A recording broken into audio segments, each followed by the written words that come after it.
Welcome to Worthy of Love, the podcast for ambitious, self-aware women who desire to deeply connect to healthy love. Whether you're single or in a relationship already, this show is here to help you slow down, reconnect with your body, and to help you realize that you are capable and worthy of cultivating and maintaining healthy love, even if you have a history of toxic relationships. I am your host, Celia Antonio. I'm a certified relationship coach and a certified female sexuality coach, and I am so grateful that you are here. Now let's get into the show.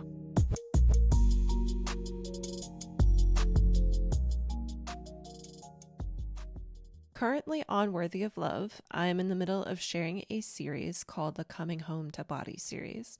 And I thought that at this point in the series, it was a good time to reshare an older episode from before the show was called Worthy of Love, because it makes sense to drop that in here.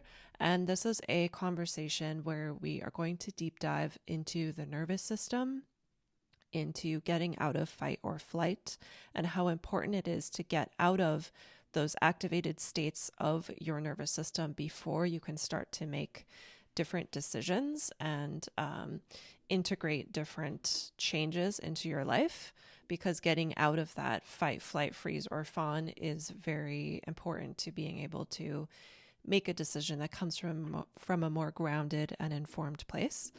And yeah, so my guest is Jen Dayton. Jen goes by she, they pronouns. And Jen is an integrative healer with a background in massage and structural integration. And Jen is a certified integrative change work coach, and she was certified by the Ethical Coaching Collective. And I really love this episode. It really did really well on my YouTube when it originally came out, I think over a year ago. And before I start to ramble, let's go into this episode with Jen Dayton. I hope that you enjoy. And then I opened up your Instagram, and I just want to add that Jen is 50% healing baddie, 40% goblin, and 10% existential depression. I loved it. Yeah, that about sums it up. Thank you for seeing me. Yeah. So what's it like to be you today? Oh, I love that question. What's it like to be me today? I'm feeling really great, actually. I got coached yesterday, and I got coached about this session. Oh. And it was really beautiful, and I'm feeling super excited about it now. Nice. Yeah, I love that you got that support. And I love hearing when coaches and even therapists get their own coaches and therapists. And I love your coaching. I mentioned love that working in the bio. with you. Oh, yeah. Yay. Okay, yes, so... no, I... Oh, sorry. Go ahead. Sorry. No, I was just going to say that I find that, coaches often have some of the best appreciation for coaching. So I love working with other coaches as a giver and a receiver. It's fun. Mm-hmm. Yeah, it is fun. I feel like the layman or the normie that is not a coach might approach certain things that your coach asks you to do and think like, you want me to do what? You want me to feel a blob and tell you what color and shape it is? Like, what? But a coach is like, oh yeah, we got this. Here's what this is. It's prickly. It's green. Yes, that's such a good point. I do feel like there's a little bit of like, I love just leaning into the weird. And when people are immediately on board with that, I'm like, yes, let's go. That being said, I am ever growing in my ability to bridge the gap between people who are not quite ready to name a blob yet. And that's cool too. We can have fun regardless. Yeah, I love that. So I say I love that a lot. So I'm going to call myself out every time I say it, because I don't want to keep saying that every time, but I do love that.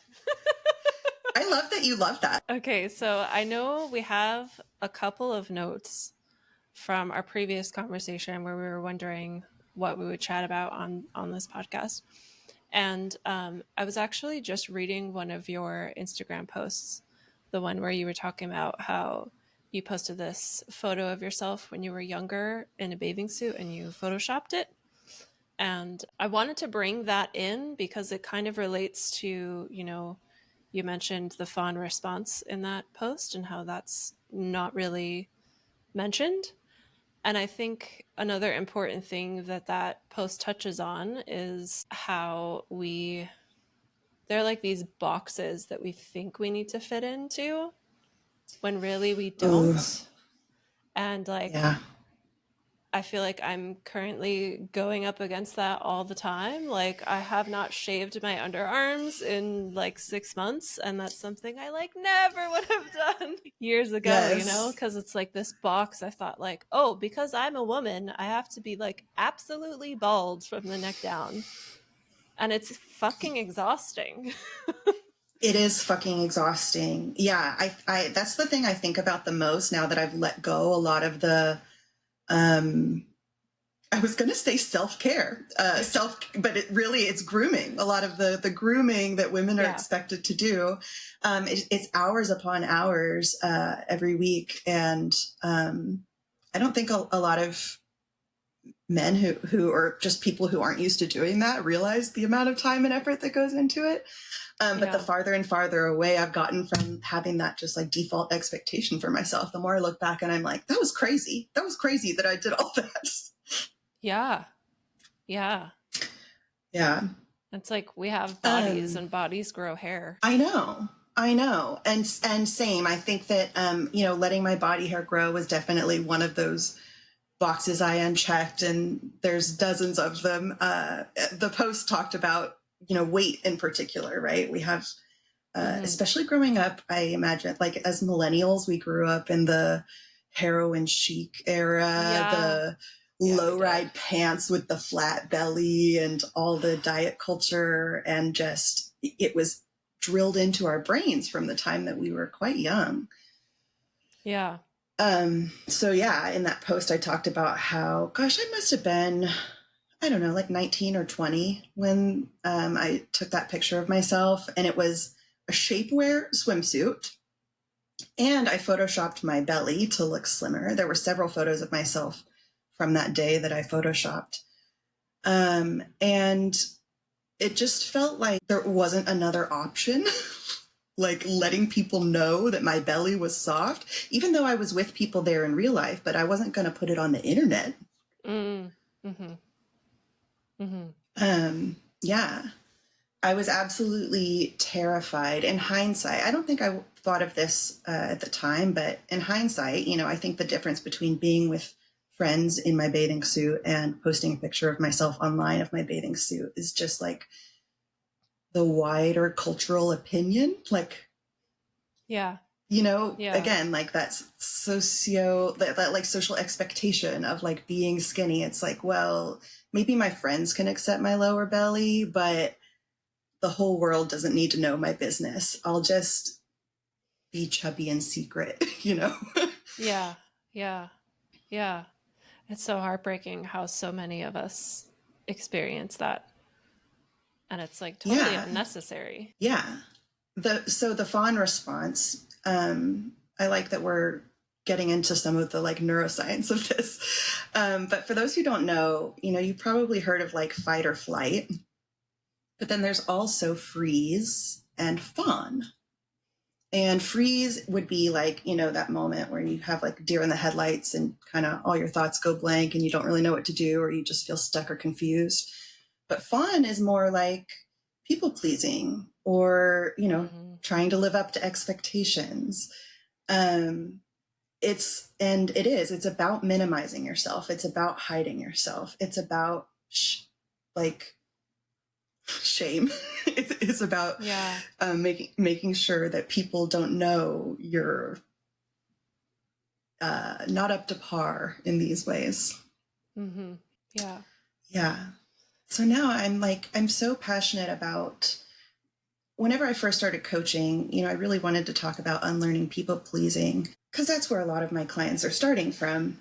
But I think the most beautiful thing about it all is just like seeing who you are when you aren't forcing yourself into these boxes. Yeah. What a beautiful process. Yeah. Yeah. Super beautiful. Because you get to know yourself almost like for the first time. Yeah, it's weird to do as an adult whenever, especially if you're surrounded by people who maybe had a more secure upbringing, you know? Yeah. And it can also be very scary because like the world exists in like a very like it's like you have to be a man or a woman and you have to like get married, have kids, be monogamous. Like there's all these like subtle rules of like, yeah, but you have to fit into these rules. And so when you start to melt your freeze or you start to come out of fawn and you realize like, I actually don't agree with all these like things that society tells me I need to do. It's fucking scary. Yeah, It's really scary. yeah. You have to feel the feelings that you were ignoring, and you have to be willing to be disliked at the Yeah. end of the day. It's like you're always going to risk like letting the real you out and somebody seeing it and going, ew, you know? And that's their business. Some people hate ranch and some people drown everything they eat in it, you know? So to each their own. Yeah. Yeah, and I mean the prize at the end of that is then you actually have people around you who like actually love you for you. And Yes, if you're a ranch lover, you shouldn't be yeah. eating raw veggies just because, just because somebody said you shouldn't eat ranch. Like, eat your ranch, girl. Yeah. Yeah. Uh I'm currently going through this kind of with deciding to not have kids. I always thought I would have Ooh, kids. It was kind it's a of big one. like, yeah, it's a big one. And it's like, you know, like most girls, I played with dolls since age, I don't know, 6, maybe even younger. I'm also the oldest of a few siblings. And I also do have really strong maternal instincts. But when I look around at the world, I'm like, nah, not here. Not in this fucked up place. I mean, the Yeah. world is beautiful. The world is gorgeous and beautiful. I just personally have been struggling with, you know, the fact that we're human animals and we're primal and we're wild and we're multifaceted. And yet we're here existing in these like games of like, go to work, have money to pay for water, and like just so many things. I don't even know Yes. where to start. I 1000% feel you on that. I feel like once you become aware of that, and if you're one of those people who's like, I see that, I don't like it, I don't really want to participate in that, and yet here I am, got to get by. I don't know how to build a fort in the woods, so I'm going to Yeah. try to earn money to buy water. So if you find yourself in that place, it's just exhausting and overwhelming to get through the daily grind of earning enough money to live and like making sure that you're taking care of yourself and, you know, keeping up with your social support and yada, yada, yada. It's like adding not only just the labor, like the domestic labor of taking care of a child, which is significant, but Yeah. also the whole emotional burden, and I don't mean that derogatorily, but just the emotional weight of being responsible for another being and like wanting them to be mentally healthy in a world that we're paddling upstream to stay healthy. So yeah, it's a huge task parenting a child in this world, especially as somebody who is mindful of trauma and the human nature. Ooh, I don't blame you at all for for seeing that and being like, no, thank you. Just Yeah. Yeah. no.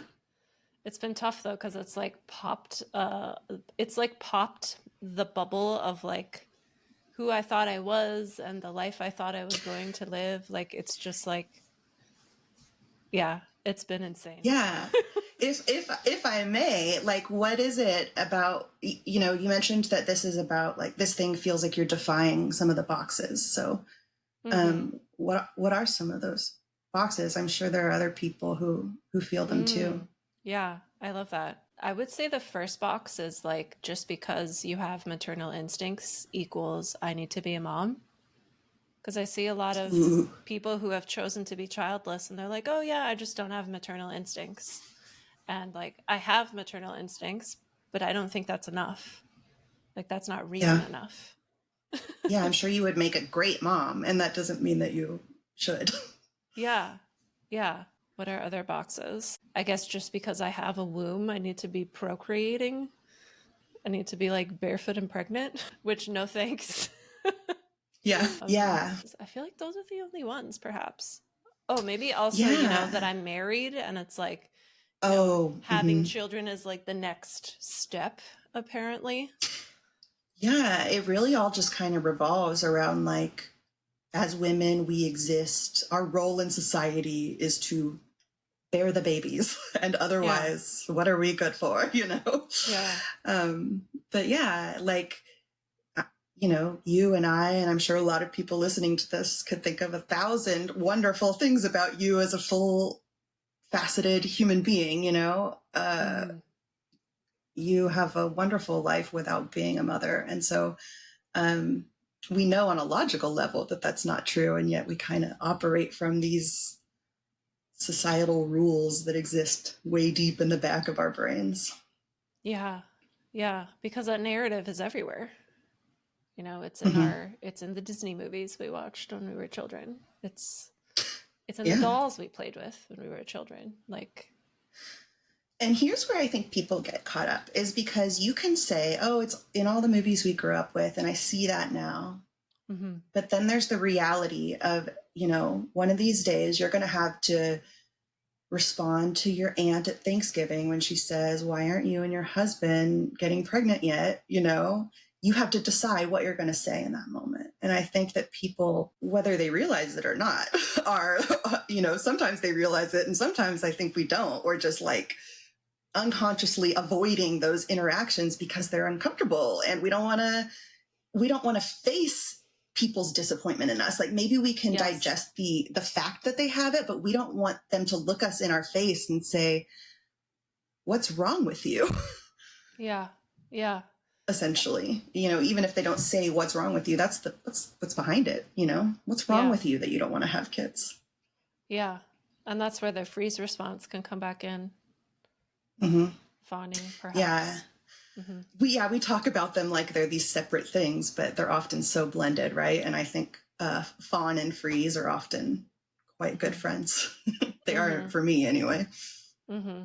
Yeah. Yeah. Same here. Mm-hmm. It's like if somebody says something rude, I'm like, zip. Oh, I'm trying to get better at being like, what do you mean by that? Or, just not going into immediate freeze. But yeah, fight is the last thing on the list for sure. Yeah. Yeah. For me, I freeze when someone is angry. Like if someone is like yelling, like at the last place I lived at, I parked in front of a garage and the person whose garage that was like banging on my door. And then when I opened it, was just like yelling at me and I could not even respond. And that's how I would get. This was 2 years ago and I haven't had an experience where someone's been yelling at me. So I think maybe I would respond a little bit differently now. But all through my life, like if someone would scream at me, I would just be like, and then when they leave, I would just start sobbing.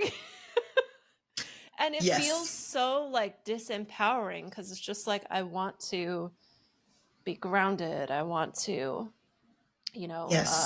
be able to let the person be angry without making it mean that I'm unsafe because their anger is about them. It has nothing to do with me. Absolutely.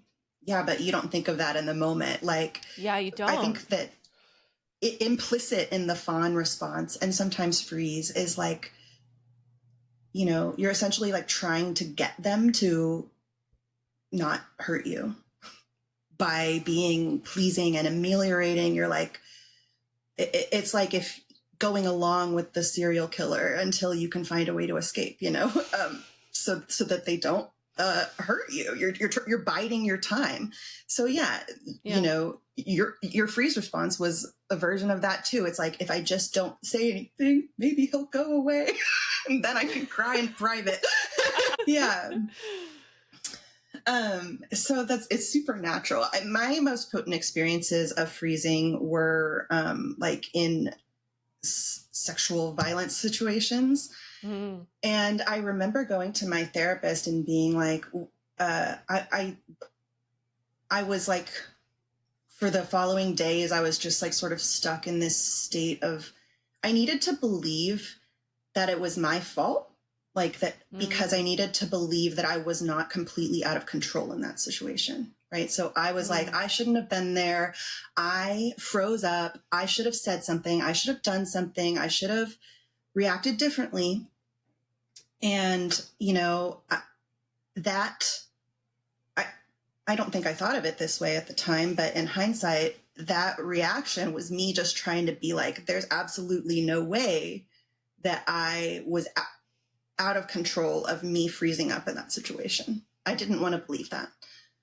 But then whenever my therapist insisted on like telling me how the nervous system works, and that in that split second, we don't get a choice, like our, some part of our brain that happens faster than we can consciously be aware of makes the decision of what's safest. You don't have control over that. Maybe over time you can change those responses over time, but that time I didn't. And my body did what it thought it needed to do to keep me safe. And the moment that kind of like sunk in for me, ooh, big wave of tears. Just, it's scary to think that in a life-threatening situation, you don't get to use the part of your brain that you use all the time for problem solving and logic and, your strengths, the things that you think, oh, this is what makes me me and who I am, and how I operate, Yeah. It's almost like we use a more instinctual animal side of our brain. It is very animal. Yeah, I think remembering that helps me have more compassion, because I wouldn't like yell at my pet for getting startled, but that's essentially the same thing. Yeah. I love how you had that realization of like your body was just doing what it needed to do to keep you safe, and that your brain was also essentially doing the same thing, like that it's like a split second decision for your safety. I feel like that can help a lot of people just unshame their nervous system reaction, because I know for me personally, like with the freezing, like I'd shame myself all the time about it, like because it would even come up in non-threatening situations like school presentations, for example. Yes. And it's That's so such a great frustrating. point. You're like, why can't I just speak with confidence? Yeah. Oh, and of course you're not alone on that one. I mean, it's like the people who love speaking in front of a crowd are a rare and special breed.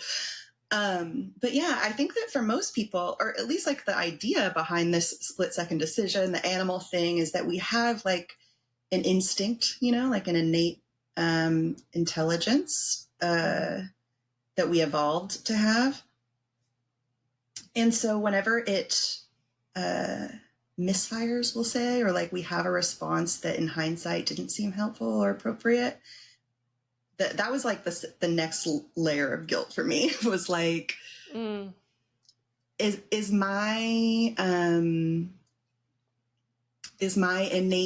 are my innate abilities wrong and broken?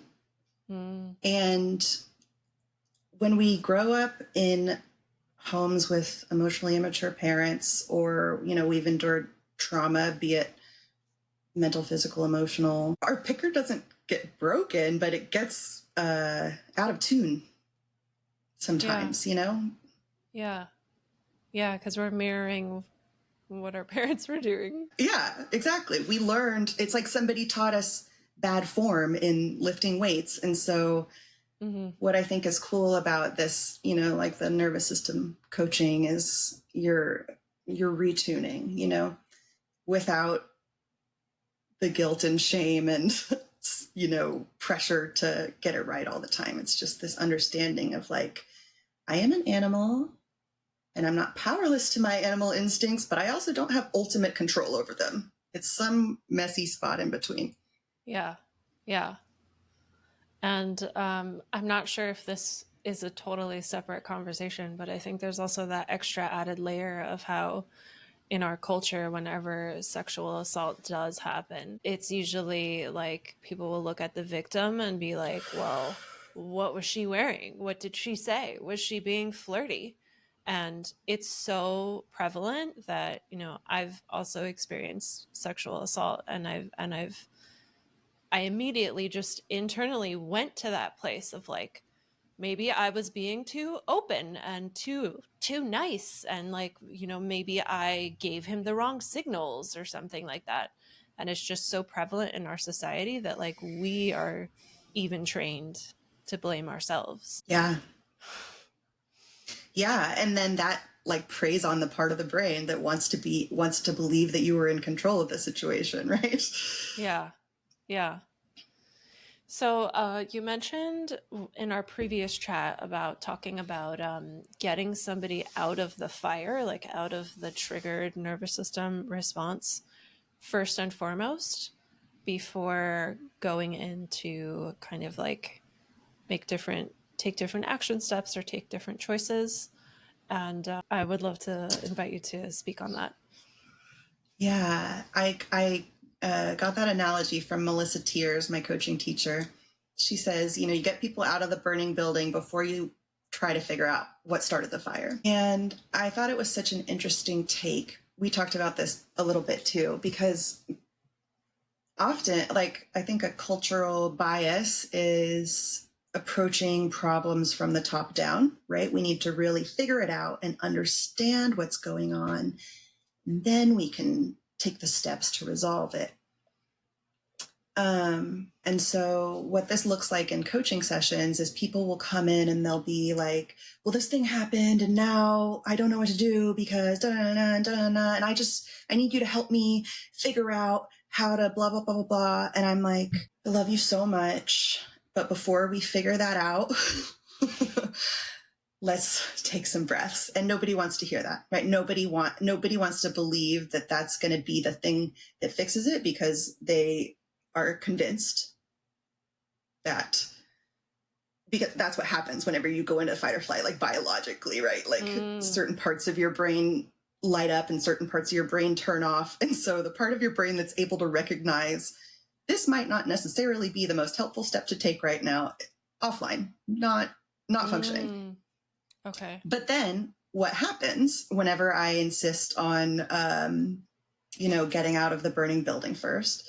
We'll do some sort of nervous system exercise to get out of fight or flight. And then once they're out of fight or flight and they're in a more balanced state of mind, then all the things that they thought they needed to do don't seem so huge. It's the next steps seem clearer. And even if they don't know exactly what the next step is, they can feel a little bit more at peace about the process of finding that out, you know? That all just made me realize how common it is for most of us to be in a triggered nervous system response all the time. Because collectively, we have a problem with just stopping and pausing and breathing. Yes. Hustle culture, grind culture, bragging about your 60-hour work week and sleeping 4 hours a night. Like, I'm not here for it. Yeah. Not at all. Yeah. Yeah. No. I wonder if, I'm not sure if anyone listening has no idea what fight, flight, freeze, and fawn are, but just in case, do you want to touch on each of them briefly and share? Yeah. Okay. Yeah. So, I mean, you'll often hear the primitive being chased by a tiger example, you know? So if you were an indigenous human and you encountered a wild animal, a predator, you would have a physiological response immediately. Like you have that split second and your brain starts redirecting blood flow. Your digestive system turns off because you don't need to be digesting food while you're running from danger. You need blood in your limbs. You need your visual focus to be very sharp and forward in the direction that you need to go, right? And in that split second, your brain's going to make a decision about, can I fight this tiger? Do I need to get the hell away? Where can I go to? If it has too much information and doesn't know what to do, you might freeze, like a short circuit kind of situation. Mm-hmm. And usually in the case of people, not so much a tiger.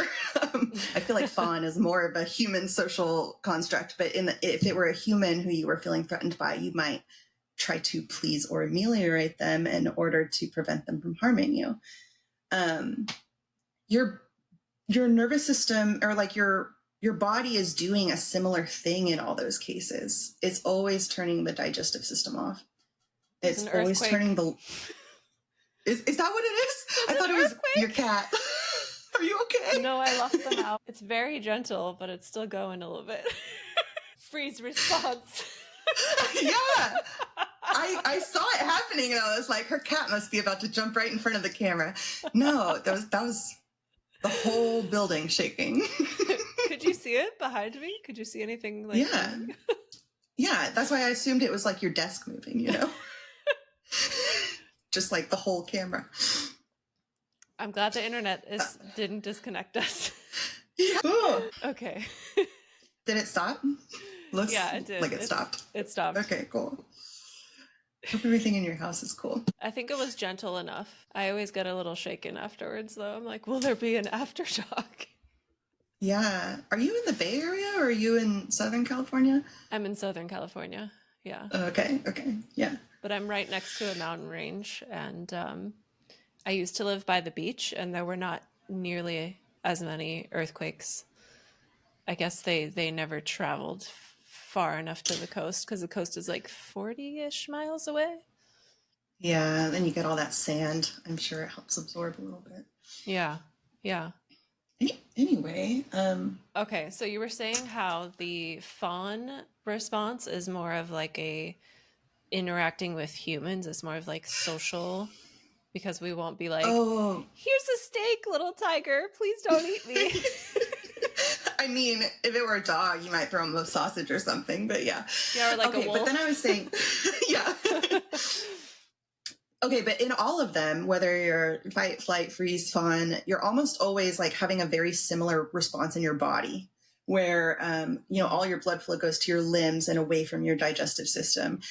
It's going away from the front part of your brain, which is where you're doing like math problems and logic, like linear thinking, and even like speech. And then most of your blood flow is going to the back part of your brain, the reptilian brain, that's just reflexes, instincts, simple functions. Mm-hmm.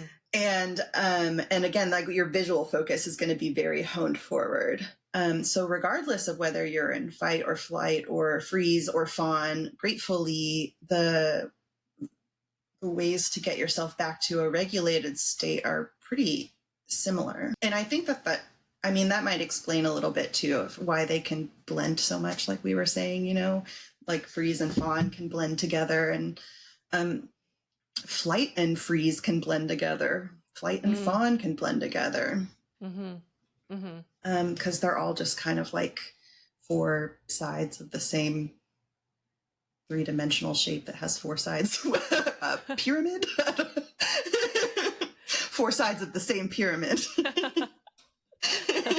Yeah, so you just said that because they're all similar, they all have similar ways of getting you, like you can apply similar methods to get you out. What are some of those methods? One that I use a lot in sessions is EFT tapping. And I recommend that one a lot because it's really easy to like find how to do it online, and it's been studied pretty well, shown to help reduce heart rate and help people feel more calm and at peace. But it's essentially just like you're tapping on acupressure points on your face and your chest. And you can just do the like physical part, or there's also a talking component, kind of like affirmations, essentially just acknowledging how you're feeling and agreeing to love and accept yourself no matter what you're feeling. And most feelings can pass in about 90 seconds. So, so the tapping protocol, you can do it for a minute and a half and feel much better. Same thing with just like, one thing I personally do a lot is like shake, just get up, jump around, shake my body. And that one goes back to like, if you were being chased, if an antelope were being chased by a tiger, you probably know this, but for anybody who doesn't, if an antelope were being chased by a tiger, my geography is probably very wrong here. If a big cat were chasing a prey animal and the prey animal froze, for example, to like play dead, and the tiger walked away for a second and it got an opportunity to run away. It would get to a safe place, it would run away, and then once it was sure it was safe and the tiger wasn't around anymore, its whole body would twitch and shake. And what that's doing is, when you go into the fight, flight, freeze response, I mentioned all of the physiological responses like the blood flow, that creates potential energy. Like if you were to pull a rubber band back, that's potential energy. You let go, it flings. Yeah. So all that shaking is letting the potential energy out of your body. That's what emotions are. That's, you know, so doing the tapping, doing the shaking, these help you not only like release the potential energy, but release the emotional experience you're having associated with that potential energy. So it's like, oh, this seems kind of silly. How is this going to help me stop feeling anxious? But it's science, baby. Don't question it. Yeah, that's actually how I felt with the tapping when I first did it. I'm like, what is this? This is like some hocus pocus coach thing. But if you stay with it, like it eventually works. And I love how you mentioned that you could just do the tapping, because I do find just the tapping to be really great, especially like right under the eye. It for some reason like always feels really good for me. Just like my favorite's right in the chest. I'll just like, sometimes I'll just do the chest. Yeah. But I like that everybody has a little bit of a different like favorite spot, you know? So you don't have to do it like perfectly the way they teach it every time. My teacher, Melissa, teaches a like shortened version of it and it still works. I don't know the perfectly like the science behind why it works, but it does. Hocus pocus magic. Speaking of weird hocus pocus magic, I'm glad I have this rock in my hand, because bilateral stimulation is another super weird one. Like, if you've ever have you heard of EMDR therapy? I have. I've never experienced it though, but I heard it like replicates like what your eyes are doing in REM sleep. Is that right? Something like that. Yeah. I think the person who discovered it was watching a tennis match and their eyes were going back and forth. But they're just like watching a tennis match and like doing trauma healing, or how does that happen? In EMDR, there's like this specific protocol, right? Where you're talking about certain things and then you're doing the thing. But this just bilateral stimulation on its own is, you know, a technique that can help your brain like process and integrate information, right? So that can include going on a walk. It can include passing something back and forth between your hands. It can be listening to bilateral stimulation music, binaural beats or whatever. When it goes from ear to ear, it kind of like tickles my brain, if that makes any sense.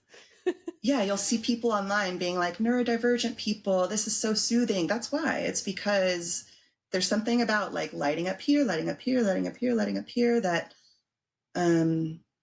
your brain can't hold on to the negative thought that you were ruminating on, you know. Those are some great tips. There's one more that I think I've taught it to you too, that I like teaching to people, because this is like the by far quickest, easiest one, where you just like, because I mentioned, you know how you got the focal vision, you're looking forward, right? You got to run away from that tiger. So if you just like focus on your peripheral vision and let your vision go blurry and become aware of the space behind you and to the sides of you, immediately shifting you out of the fight, flight, freeze response and into the more balanced one. Mm-hmm. Weird, crazy science works. Mm-hmm. Very cool. Mm-hmm. Yeah. When you mention how your vision is forward and you're in the reptilian brain, I think about, for some reason, driving. Because Yeah. like driving usually brings out in us just that like immediate urge to yell when someone's cutting us off, because we probably are in our reptilian brain.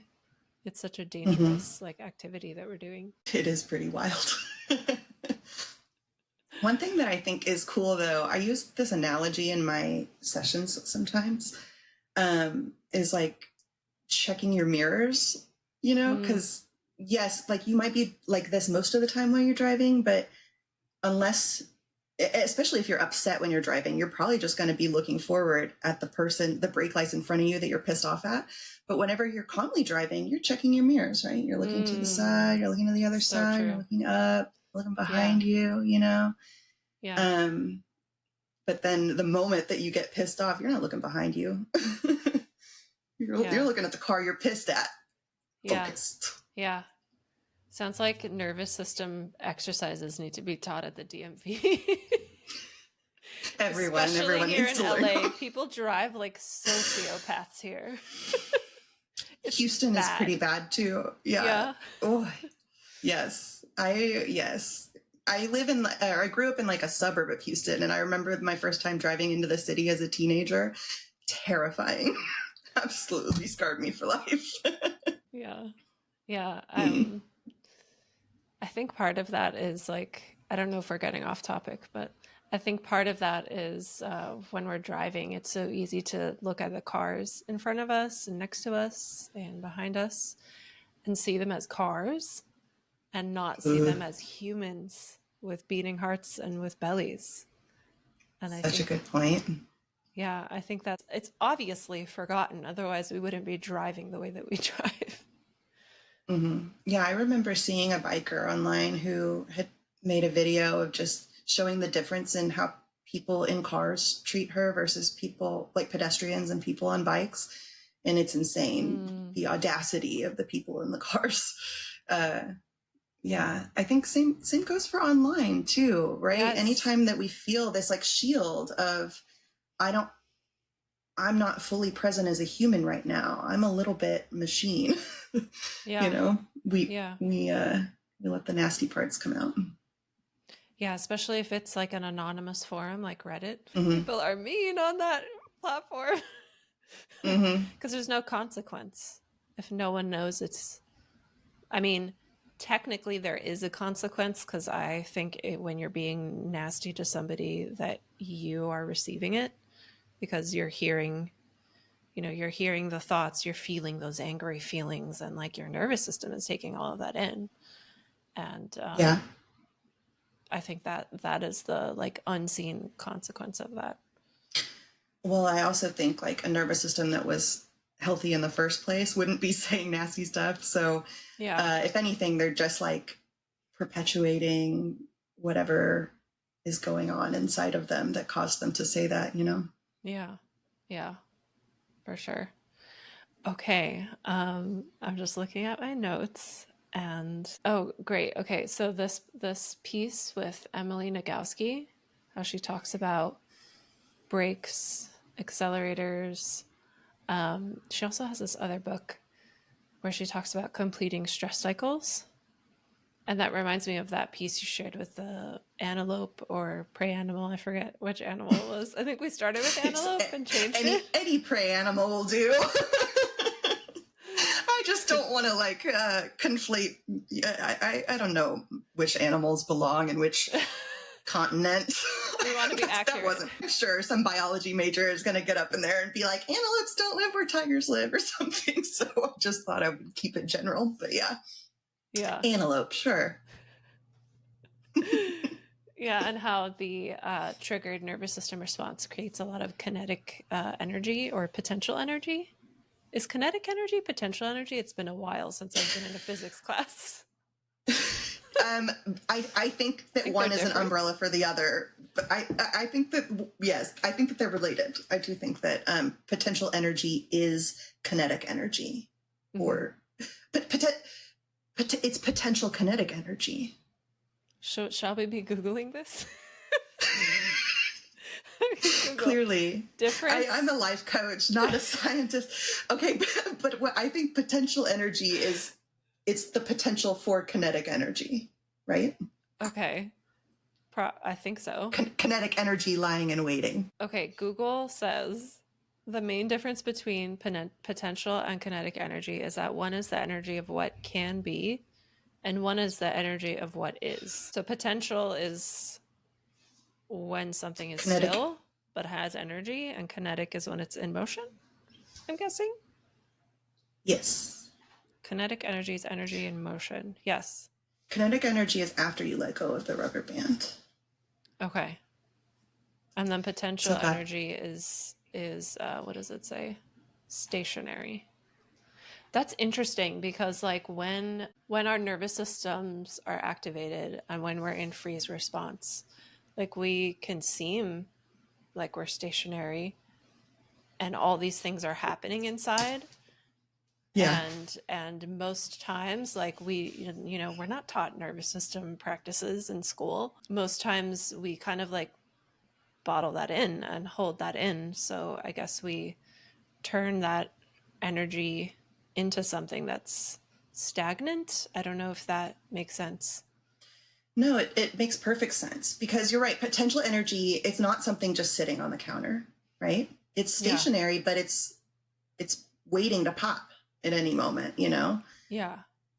And so whenever we're in freeze mode, we might be sitting still, but there's turbulence inside, there's turbulence that needs to come out. Yeah. And it can come out by yelling, or, like I'm sure we have a zillion, coping mechanisms we could name, or involuntary responses, but not until you actually shake it off, feel the feeling, integrate, really allow your body and mind to experience and integrate that experience, will the inner turbulence be gone. Yeah. And then once that inner turbulence is gone, you can come out of that lower back of the brain state and come back into the more like reasoning side of the mind, and you can make better decisions. Yeah. And like you can also, have deeper capacity for intimacy and for connecting with people. I think that's a big part as well. Yes. I think that whenever we're in the turbulent state, we focus again, so much on what we need to do, and we think that that's the answer, right? It doesn't seem like sitting and feeling would be helpful, because it's not directly making visible, measurable change on the thing that you're worried about, right? But you're the vehicle for your life. Your body and your nervous system, there's no doing without you. And so if your computer is buggy, you're going to have a hell of a time trying to execute the functions until you go in there and get the bugs out, Yeah, that's very well said, especially because we're all kind of trained to do and produce and check things off a list, and doing something like pausing and feeling our feelings usually is seen as oh, I'm not doing anything, or that's a waste of time, or that's woo-woo, or so many things. And I think adults don't have enough space to be able to feel and to be able to unleash in their feelings. Because, for example, if you go out in public and there's a 3-year-old throwing a tantrum at the grocery store, nobody bats an eye. But if I, as a 34-year-old woman, started throwing a tantrum at the grocery store, I would get crazy. Locked up. Yeah. She's crazy. What's wrong with her? Yeah. either you're either infantilized or you're dismissed in some grander and more painful way. Yeah. And Yeah. I think even, I think a tantrum is a pretty big example, but even little things like singing to yourself or talking to yourself or stimming, like neurodivergent stimming, like these are all very natural ways that we release the potential energy and regulate ourselves. And, it's all sit still, be quiet, fall in line, behave like everyone else is behaving. Don't freak anyone out. Don't make weird faces, And so we just train ourselves to turn everything off.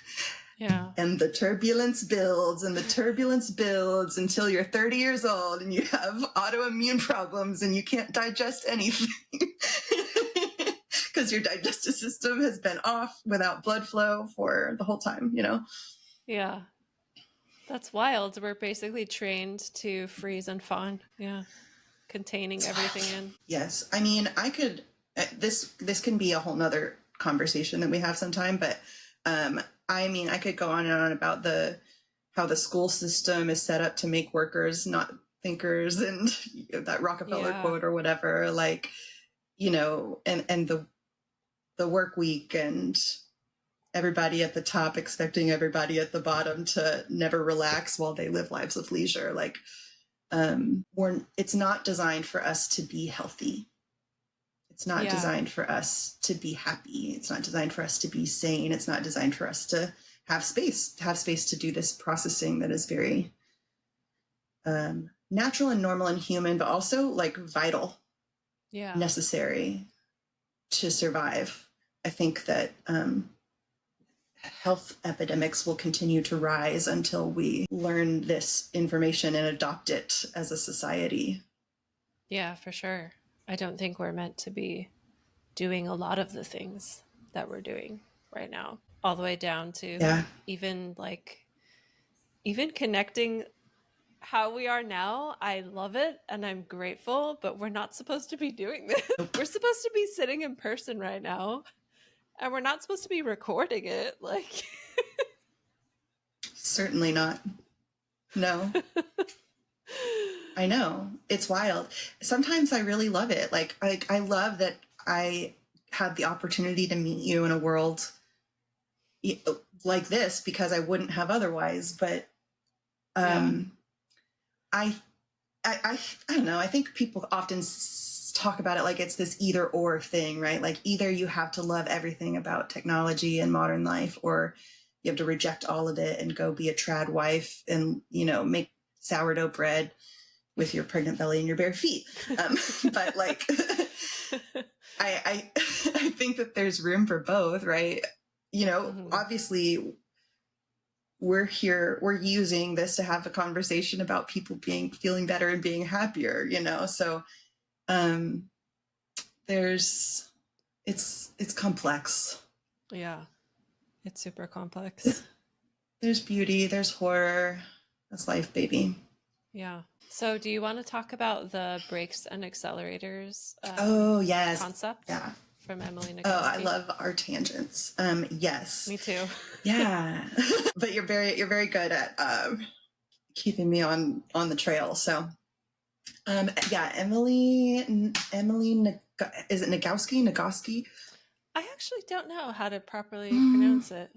I say Nagoski.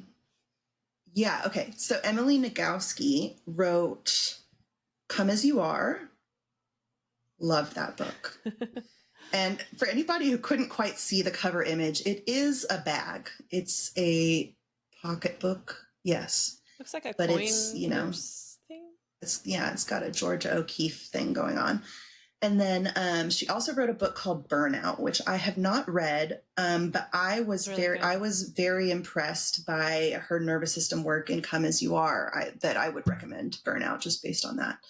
But yeah, she talks about this concept of accelerators and brakes. And in Come As You Are, she's talking about it in the context of sexuality, female sexuality, in particular being like the accelerator and brakes would be like, are you turned on or are you turned off?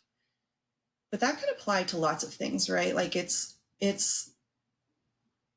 are we turned on would fall into the same pool as relaxed, playful, curious, able to enjoy, be in the moment, you know, peace, ease. And then the breaks would be stress, anxiety, frustration, irritability, like all the emotions we don't want, you know? What I wrote in my notes here about this is getting out of the idea of right versus wrong, because I think that a lot of times if someone might hear this accelerator brake concept and they think, oh, well, I just need to figure out how to keep my accelerator on all the time. That sounds exhausting. I know. And it's really not about that. It's really not about that. It's about like, I think that there's an important piece of like honoring your breaks, or just like recognizing them. Like, oh, I see that I have a break coming up. Like, what do I need right now? If you're feeling some type of way, you know, what do you need in that moment? Disgust is telling us about something that we need to get away from to keep ourselves safe and healthy. Anger is to let us know that somebody has violated our boundaries, you know? Yeah. Sadness lets us know that like we were connected to something and that we lost, you know? So they all have a purpose, but if we're too busy trying to fix them and do and push them away, we're gonna miss that, and we're not gonna go through the integration process. We're gonna keep doing the push it to the side thing so that the turbulence keeps building. I think so much of nervous system healing is like unlearning the idea of right and wrong altogether, and just like listening, letting your body be the guide, listening to your innate intelligence, which again, like can be tricky if you have inherited trauma, but that doesn't mean that you don't have any innate intelligence, or that there's not any value to be had from the responses, the nervous system responses you're experiencing that you don't like or want to change. Yeah, that's beautiful. And how much of that unlearning from right and wrong and coming back to your innate intelligence do you think comes from kind of like the very nature of nervous system practices, or to kind of get you to that place where you are kind of in like a meditative state, you know, where you kind of connect to this part of you that is not stuck in everything that life is throwing at you, but is instead like taking a step back and witnessing it all and observing it all. Yeah. Yeah. I think sometimes in order to do the experiencing process, we do need to be able to take a little bit of a step back from it, right? Instead of being all caught up in it. Yeah. Yeah. And again, yeah, I agree. I think that getting out of the burning building, doing the nervous system exercises is part of that. So you had mentioned like the little bit of resistance that I'm sure a lot of people feel whenever they're all freaking out, and I'm like, tap on your forehead, and they're like, girl, I don't want to tap on my forehead right now. But you're not able to listen to your nervous system whenever you're in that state. You're not able to hear that wise voice inside. Yeah. You're being like almost like dragged around. I sort of pictured like one of those tin cans on the back of a car attached to a string, you know, like you're just kind of like flopping around behind a car that's pulling you instead of driving the car. Yeah. So when was the first time that you had an experience where you got into that dropped in meditative state, and how did that moment change your life? Or how did that moment lead to you being here right now with the kind of work that you do? Such a great question. I don't know if I can trace it back to like one specific instance, because I feel like my ability to tap into that state has been gradual. Yeah. You know? Yeah. It's like, it was like learning a new skill. Like I wasn't great at it at first. Yeah. Definitely like reading Peter Levine's work, Waking the Tiger, um, helped, helped me understand it. And we wrote this in our notes from our previous conversation. Like, we talked about getting out of the burning building, but there's also something to be said in some cases for understanding before you like dive into it. Yeah, like Because doing the reading or even doing the talk therapy, like mhm, and learning things about why you are the way that you are can be very helpful. It can create a lot of safety to be able to then go into the body and feel the exactly, feels. because Yeah. I think that I had been unconsciously, implicitly avoiding my feelings without realizing it. And then once I realized how the nervous system works and what that looks like, and recognizing that in myself, I was like, okay, I need to figure out how to feel these feelings, and it's gonna suck. Yeah. And let's experiment with like how to get there. And I know when it starts to suck, I'm doing something right, Yeah. I wouldn't have that kind of resilience. Like, otherwise I would have been like, no, no, no, no, no, this sucks. This is not right. This can't be right. This can't be right. Because Yeah. I feel like I'm dying. But it's because I felt like I was dying at some point in time, and I wasn't ready to deal with it. So I gotta deal with it at some point. And Yeah. I had the courage to do that because I had that context of understanding and had done the talk therapy and the CBT. And I was like, okay, I know I don't believe this thing anymore, but my body still says be scared of it. And so I got to figure out how to get body and brain on the same page. Yeah. Yeah. And I think that is not known enough because I myself have experienced like the only way I can describe it is like emotional gaslighting from coaches, from, even just content online. I think that it's very important to get them both on the same page because, for example, a lot of affirmation work will just tell you, like, oh, yeah, just keep repeating this affirmation. Like, just keep doing it. Listen to it on repeat every day and you'll be fine. And I found myself, like, maybe about 2 years ago, where I was like, okay, my brain believes this one thing, but my body clearly believes something else. Like, there are two different worlds going on here, and like, this is not working. It's dangerous too, because in that case, if you hear an affirmation, it's about the feeling, right? So if you hear Yeah. the affirmation, I am strong, and your body cringes at that because you, on some level, don't believe you're strong, or the idea of being strong brings up something negative in you, you might be sitting there trying to convince yourself, I'm strong, I'm strong, I'm strong. And you're just reinforcing the pattern of feeling bad when you hear the word Yeah. suggestion that you're strong. Yeah.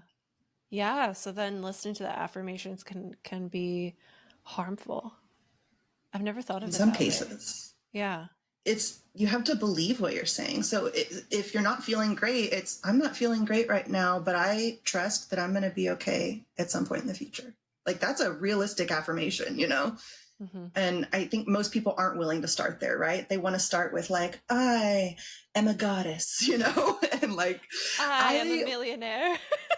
and you fucking are, like, you really are. Can I say that on this podcast? Sorry. Yeah. Okay.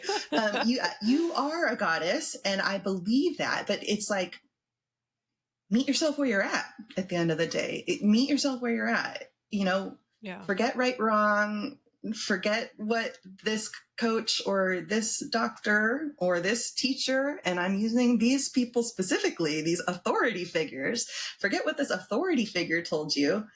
Meet yourself where you're at, and you know what's true about you. So if Yeah. it's true for you that you hear that and it makes you go, ooh, I don't feel right about that, it doesn't mean that that person doesn't have anything valuable to say, or that it's black and white about who's right and who's wrong. But what it means is, like, for you, that's giving something and you can Yeah. explore why that is. Mm-hmm.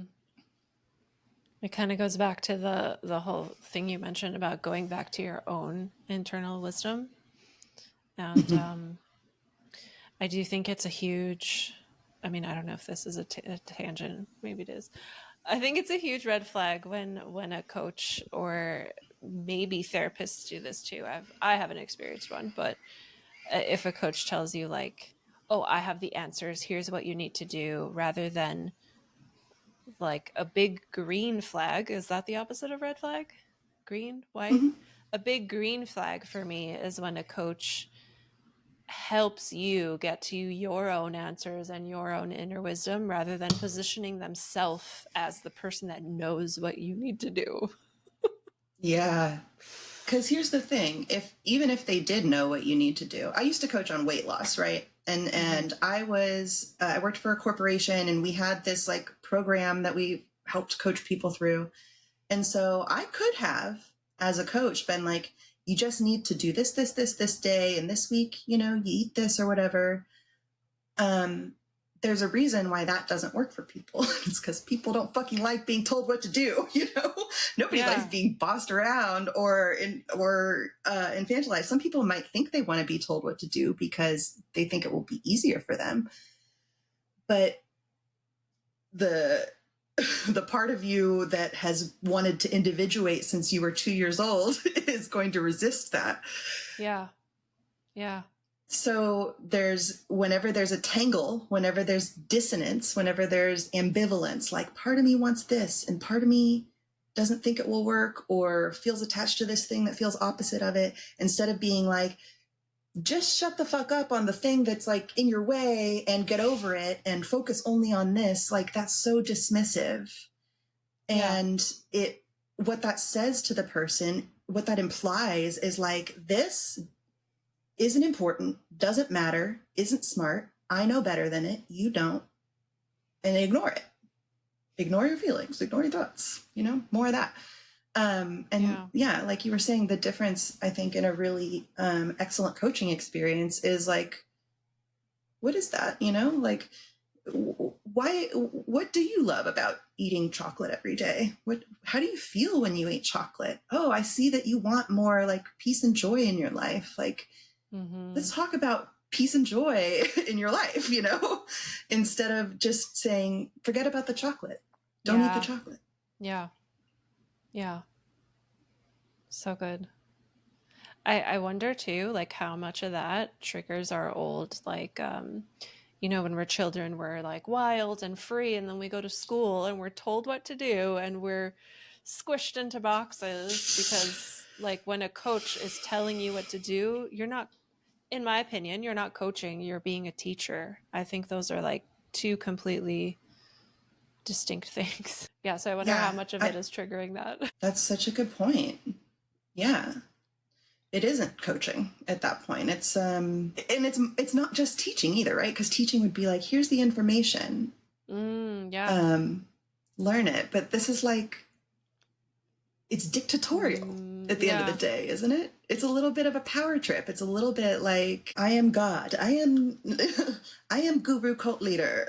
You must do as I say, or else be kicked out of my cult.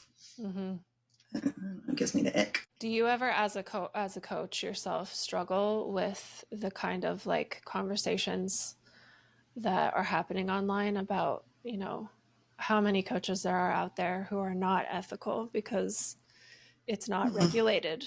And a lot of people are, I feel like since 2020, there's been like a big boom of like more people coaching because everyone was locked down and realized they wanted to start their own business. And I just wonder if you ever struggle with that or how you hold that, how you react to that.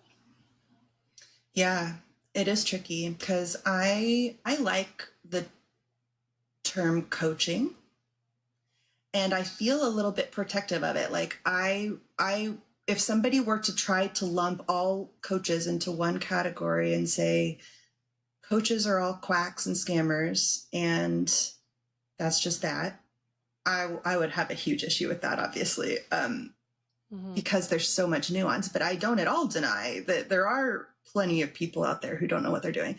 I think there's also doctors and college-educated people who don't know what they're doing.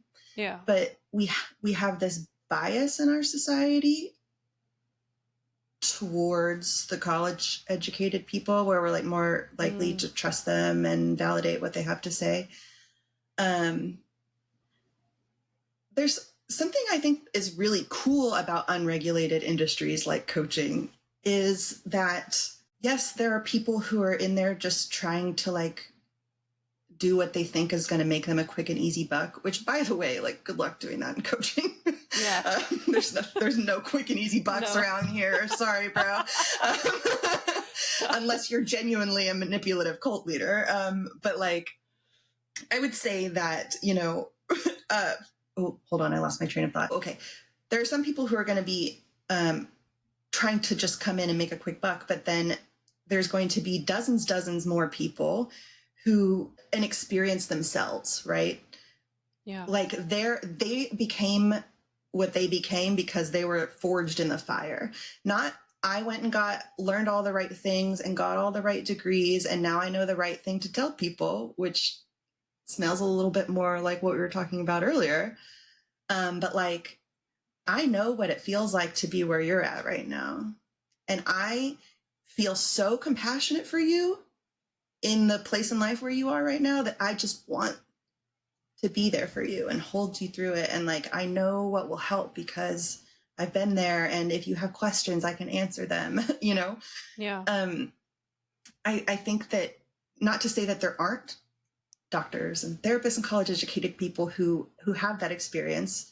But from what I can observe, like anecdotally, there seem to be a little, maybe more of the soul people in the unregulated industries, more of the self-starters, a little bit more of the like, come hell or high water, I'm going to do this.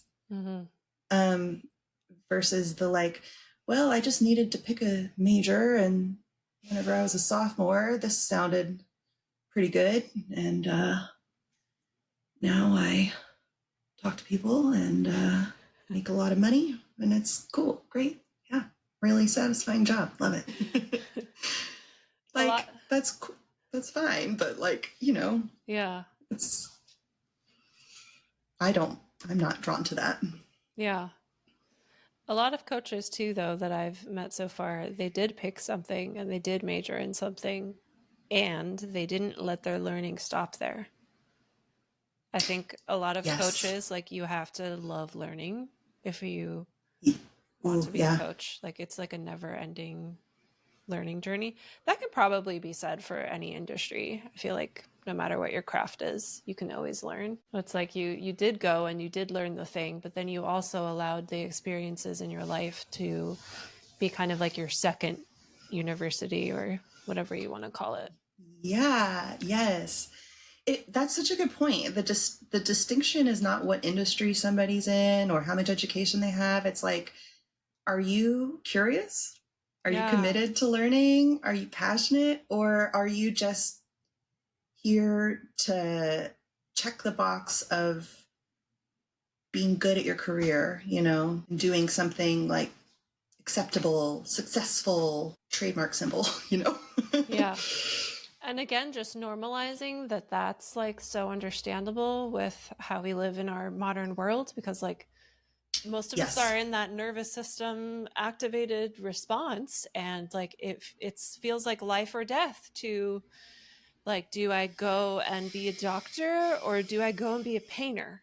Like, I'm going to go be a doctor so I can eat. Like that's unfortunately a lot of our choice is made from that fear space. I was talking to a friend about this recently because we had been our conversation had been operating from this assumption that there are like creative, right-brained people and then like left-brained people who maybe don't have creative passions. And I was like, I actually disagree. Like, I think that everybody has something that they could be really passionate and excited and curious about, whether it's a creative, like artsy thing or something else. But most people just don't have access to that because they are living in this constant state of fight and flight and go, do, check the boxes, impress the people. Yeah. Well, that was a tangent, kind of. We related it back to the nervous system there at the end. Yeah. Yeah. If you don't like tangents, don't listen to us. I mean, so I have a couple of questions that I usually ask at the end. And the first one is, what does self-love mean to you? I love that question. I think to me, self-love always comes back to getting out of that right, wrong, should mentality and into the self-trust. And I think implied in that, in the self-trust, is gentleness, like witnessing anything and everything that could possibly come up within you with gentleness and compassion, and just being like, okay, like I see you, I have no ill will towards you. Mm-hmm. We'll get through this together. That feels warm and fuzzy. I love that question. Yeah. And I think it's an important one too, right? Because I think self-love is a term we throw around a lot without really knowing what we're talking about sometimes. For sure. We make it mean that we've shaved our armpits. And then we make it mean that, like, oh, that person has hairy armpits and they're in a woman's body or a feminine body. They don't care for themselves. They don't love themselves. They let themselves go. They let themselves go. I'm like, yeah, ridiculous. I let myself go. I love that though. Like, I let myself go. I let myself free. Go. Yes. Yeah. I am no longer bound by your chains. I let myself go up, out, away to all the places I like to be, with my hairy armpits and hairy legs and soft belly. Yes. Eat it. Yes. Yes. I used to live in New York City, and New York City compared to LA, I feel like you see such a wider spectrum of humans and like human expression and how people decide to go out onto the streets. And I remember seeing this like beautiful person in like a dress that was like right below the knee. And maybe this person was a woman. I didn't ask for their pronouns, but this person had like really hairy legs. And I was like, yeah, if that person can rock that, I could do that too. Like, what's the big deal? It's just hair. It's just hair. Yeah. Yeah. If it wasn't supposed, like, I remember reading a story online recently of a girl was babysitting a 7-year-old boy, and she had hairy legs, and he goes, girls aren't supposed to have hairy legs. You should shave. And she's like, 7 years old. If it's not supposed to be there, why did it grow there? And he stared off into space for a while and then asked to put on Spider-Man. She broke his brain. But yes, he had already like just internalized women are supposed to shave. That's wild. And he had never considered the possibility of why you would be expected to do something about something that naturally exists on your body. Yeah, that's so funny. That's wild. I know. That at 7, we're already, yeah. Yeah. Wow. Okay. And I remember like, sorry, I was going to say, I remember being like 8 or 9 and thinking I should start shaving my body hair. I remember sneaking to shave my body hair at 10 or 11. I shaved my arms whenever I was little. Yeah. It's whack. Yeah. Yeah. I think I started shaving my legs when I was like 10, but I would like sneak my mom's razor. I didn't ask yet because you're 10. Oh yeah. Yeah. I was German absolutely sneaking. I'm also German and Greek, so I grew a lot of hair. Yeah, you had that dark hair coming in and you were like, oh, beauty standards say no to that. Yeah, that's so sad. Yeah. Oh, I'm sending love to little Celia right now. Thank you. Yeah. Okay. So the next question is, what makes you feel the most grounded? Ooh. What makes me feel the most grounded? 2 answers to this. I feel the most effortlessly grounded whenever I'm swimming in a natural body of water. I love swimming in a river, or like there's something about like the compression of being in water. But when it's a natural body of water and you look around at the trees and the sun in the sky, just like absolute happy place. Yeah. But my second answer, and maybe this is just because it's fresh on my mind from my coaching session yesterday, but we were doing a visualization exercise. And in the visualization exercise, I was a tree. And, you know, I've tapped into being a tree before. And I don't know, there's something about that, like just imagining my roots in the ground and like having this big, tall, sturdy trunk. Like even when I'm thinking about it right now, I'm not able to channel it in my body as powerfully as I am whenever I'm like really in that trance state. But it's remarkable the things that we can do whenever we really get our brains into that like special place, that regulated place. Yeah, whenever I'm a tree, I'm hella grounded. I was specifically the tree from Pocahontas. Like with the grandma face, you know? The willow? Yes, yeah. Yes. I love willows. They're so soft and wispy and strong at the same time. Yes. Majestic. Yeah, I'm like swaying. Yeah, I love that. I have a friend who, when she was little, her and her mom were having a conversation about reincarnation. And her mom told her that the journey of reincarnation, like the goal of it, is to eventually become a tree. Yes. As she was sharing this with me, she's like, I remember my mom saying that, and I was just like mind blown. I thought it was really cool. I wanted to share that with you. I love that. Yeah. I can see how a tree would be like the final Pokemon form easily. Like, yeah, it makes sense. That's that does big, make sense. Old. Yeah. Hold a lot of water. Yeah. Yeah. Yeah. Very cool. You've seen some shit through all your lives, and you're ready to just be. Plant. Yeah. No need to go anywhere. Yes. Yes. Yeah. So before I ask you where people can find you, I usually ask my guests at the end what their favorite part is about being a woman. But I know that you also have they, she pronouns. So I'm also curious what your favorite part is about being gender fluid as well. Ooh, I love this.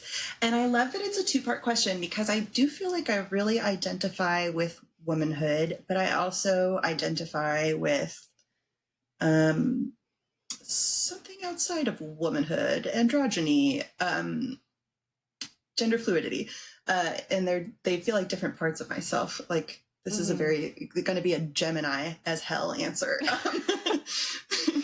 But yeah, my favorite part about being a woman is my capacity to feel deeply. And I don't mean to imply that men can't feel deeply. I do think that's a dangerous implication, actually. But, you know, even if you think about like just ancient symbology, like women are more associated with like water and earth and like the nurturing elements and there's a softness.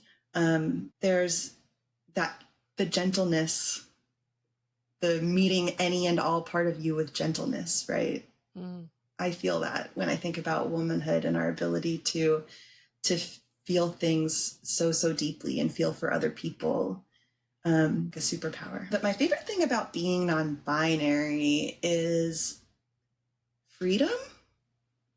Yeah. Like I think especially we started this episode talking about the boxes that women are expected to fit into, right? And so women can shed those boxes and be women. But for me, shedding those boxes and being non-binary or recognizing that I was non-binary were something that happened hand in hand. It was very much like if I were to explore the possibility of not being 1000% woman, what would be the first boxes I would want to throw out, you know?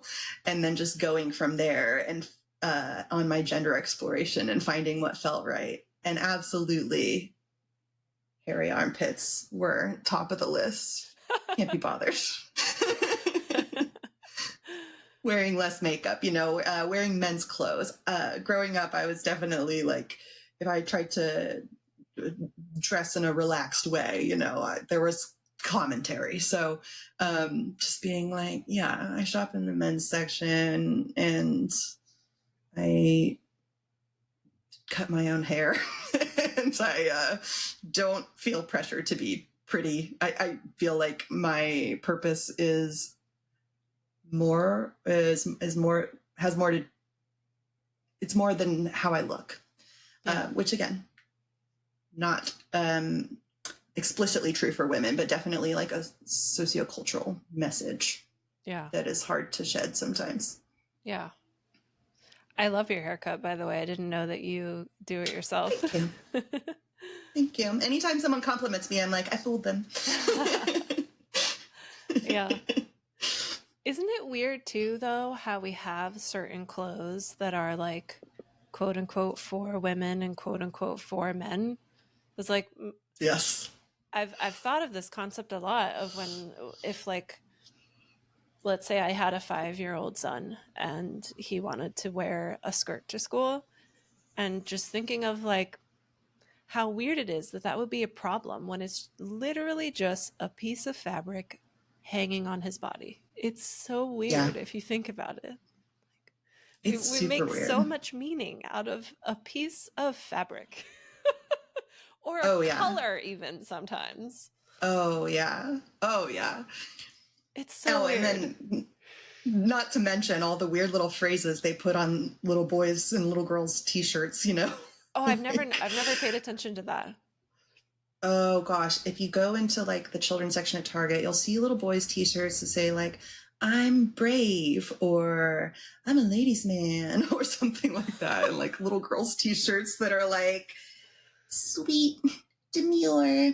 Oh, I'm pretty, she's daddy's little girl. Like, I don't know, just like the vibes are very I just threw up in my mouth. Yeah.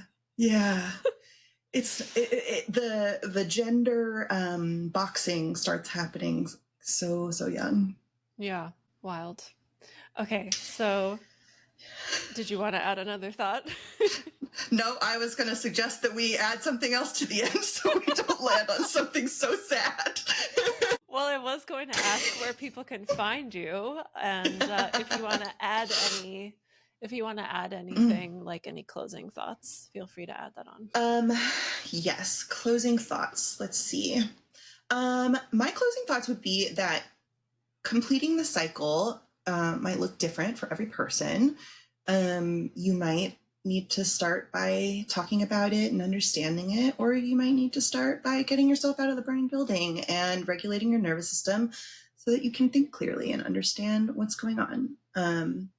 And if you find yourself in the latter camp where you know what you need to do and want to do and the next steps you want to take to fulfill your creative vision or start your career or achieve some sort of goal, and your body is scared, anxious, you're choking up, you can't get the words out, you can't seem to get yourself to start, you're procrastinating, I can help. That's where I come in. I help people rewire their nervous systems so that their body and their conscious mind can match. And rather than telling you to just get over it and pull yourself up by your bootstraps, I'm going to actually help those things feel easier and more natural to do through therapeutic memory reconsolidation and integrative coaching. So we can coach online.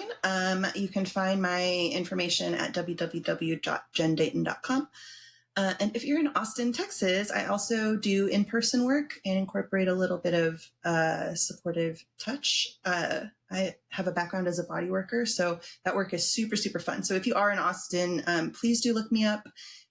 You can also find me on Instagram at Jen Dayton. One word, no punctuation. Cool.